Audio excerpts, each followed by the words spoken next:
Gus asks a question. I think this is our first Gus. I have heard you mention several times that some of the best shot putters in the world did both the power and the Olympic lifts. The answer there would be all of the best shot putters in the world did both. In this approach, would you recommend for someone who eventually, post-COVID-19, wants to compete in powerlifting? Well, I told the story earlier in the podcast about me competing as an Olympic lifter, doing a powerlifting meet, and I had the best deadlift. There is great value in doing the quick lifts for the deadlift and probably the squat too. The bench would be the bench. But he has a follow-up question, folks, and this is important.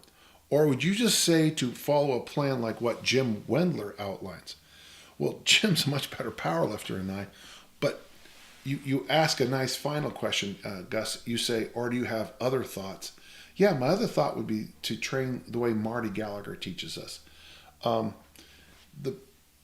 When we worked together with the Special Forces, he put together a manual. Now, not all of it's available, but in his book, Strong Medicine, he outlines it very well. His idea is that, you need to have absolutely gorgeous technique in the three lifts. And then you have to have a couple times a year a progressive, realistic 12-week training program. And then when that's over, you focus on quality of food and I'm going to say cardio, but you have to understand it's like walking with weighted vests and heavy hands and things like that.